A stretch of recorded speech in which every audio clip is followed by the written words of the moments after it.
बुआ जी, ये आपकी बहू आपका ख्याल क्यों नहीं रखती? ऐसा लग रहा है जैसे इसे आपकी सेहत की कोई फिक्र ही नहीं है।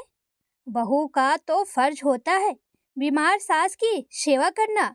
सेवा तो दूर की बात है, आपकी बहू तो आपका हाल चाल पूछ ले वही काफी है। और ये सब आपके नालायक बेटे के कारण भी हो रहा है। वो अपनी से कुछ कहता क्यों नहीं? क्या सेवा के लिए नौकर रख देने से सारे फर्ज पूरे हो जाते हैं? सुनीता जी ने अपनी बुआ कल्याणी जी से कहा। तब कल्याणी जी ने बोला, गलती बेटे बहू की नहीं है, सारी गलती मेरी है। जब बहू को जरूरत थी तो मैंने उसका बिल्कुल साथ नहीं दिया। उसके लिए हमेशा मुसीबतें जरूर खड़ी की है। वो तो शुक्र है इन्होंने मुझे अभी अपने साथ रखा हुआ है। कोई और होता तो कब का घर छोड़कर चला गया होता या मुझे अनाथ आश्रम भेज दिया होता। ये क्या कह रही हैं बुआ जी? एक तो आपके बहू बेटे आपके साथ परायों जैसा व्यवहार कर रहे हैं और ऊपर से आप उन्हें कुछ कहने की बजाय उन्हीं की तरफदारी किए जा रही हैं। हाँ सुनीता, तू तो जानती है मेरी सास बहुत सख्त मिजाज की थी। उन्होंने हमेशा मुझे दबा कर रखा। बस उन्हें देखकर मैंने सीख लिया कि सास ऐसी ही होती है, जो बहू को दबा कर रखती है और उसके लिए मुसीबतें खड़ी करती है और साथ साथ ही बहू बेटे की जिंदगी में आग लगाती है। जब सुरेखा इस घर में विवाह कर आई तो वो मुझ में माँ की छवि ढूंढती थी और मेरा खूब आदर सत्कार करती थी। लेकिन मैंने सिर्फ और सिर्फ उसका तिरस्कार किया। कई बार जानबूझकर ऐसे कांड किए जिससे बहू बेटे के बीच लड़ाई होती। ये देखकर मेरे मन को तसल्ली मिलती। बेटे की तनख्वाह भी कम थी।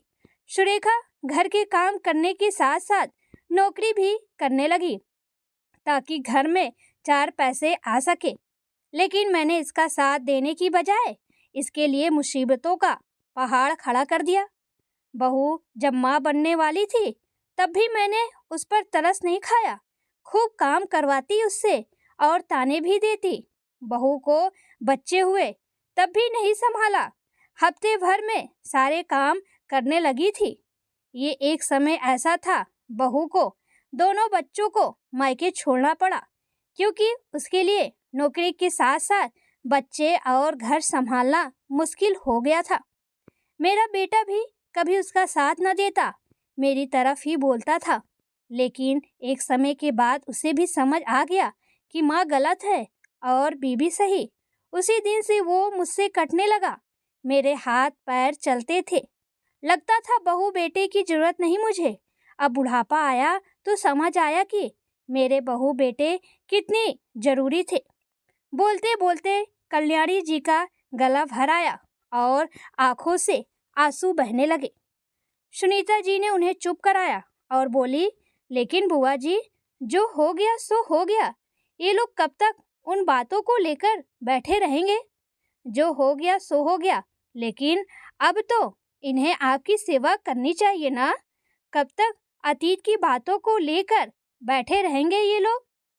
सुनीता, दूसरों के लिए कहना आसान है, जिस पर बीतती है उसे ही पता होता है। ये जो बता रही हूँ ये चंद बातें हैं, हकीकत इससे भी बुरी है।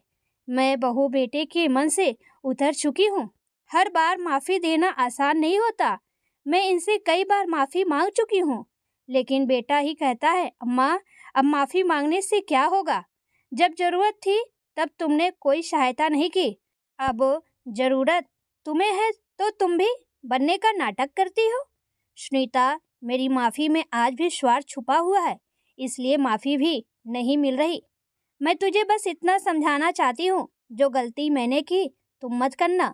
बहू को दिल से अपनाना, जब उसे ज़रूरत हो उसके लिए खड़ी रहना। बुरी सास बनना आसान है, अच्छी बन, मेरी गलती मत दोहरा। घर जा, अपनी बहू को संभाल।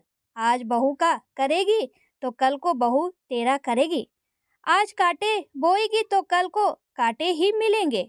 क्या कहना चाहती हो बुआ जी आप? जो हो रहा है मेरी गलती है। मेरी बहू भी सीधी नहीं है, कुछ गलती उसकी भी है। प्रेगनेंसी में भी तबीयत खराब का बहाना बनाकर बेड पर पड़ी रहती थी। अब माँ बन गई है तो कोई काम करना नहीं चाहती। ऐसे कैसे घर चलेगा?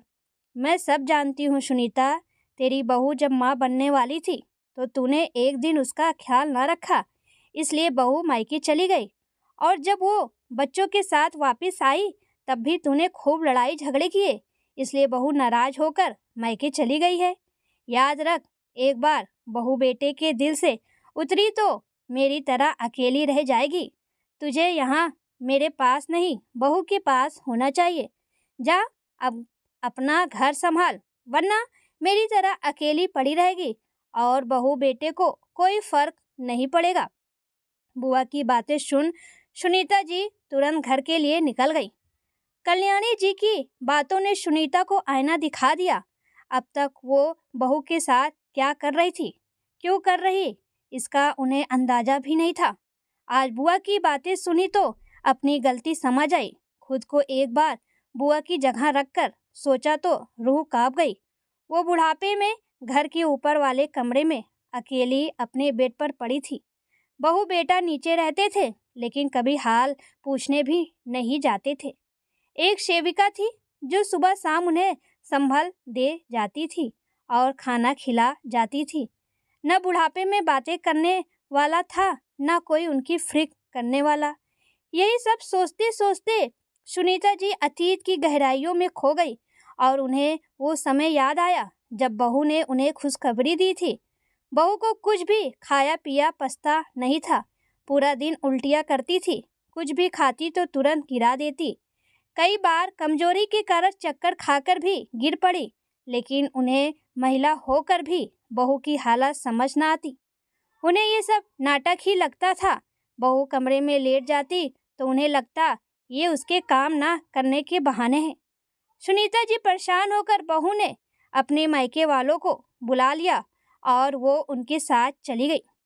बहू की डिलीवरी भी मायके में हुई और उसने प्यारी सी बेटी को जन्म दिया। 1 महीने बाद बहू लौटी, तब भी सुनीता जी के व्यवहार में कोई बदलाव ना आया। बहू से सारे काम करवाती और बच्चा संभालने में उसकी कोई मदद ना करती। बहू फिर से परेशान होकर मायके चली गई। बहू के जाते ही बेटा ने सारा इल्जाम अपनी माँ पे डाल दिया और उनसे बात करना भी बंद कर दिया। कुछ समय बाद बेटे ने किराए का मकान देख लिया और अपनी बीबी बेटी संग वहाँ रहने लगा। सुनीता जी को ज़्यादा फर्क नहीं पड़ा। उन्हें लगता था उनके हाथ पैर चलते हैं और पेंशन आती है तो उन्हें किसी के साथ और ज़रूरत नहीं है। लेकिन बुआ की हालत देख यही सब सोचते वो बहू बेटे के घर पहुंची। दोनों से माफ़ी मांगी और अपनी पोती को भी सीने से चिपका खूब लाड लड़ाए।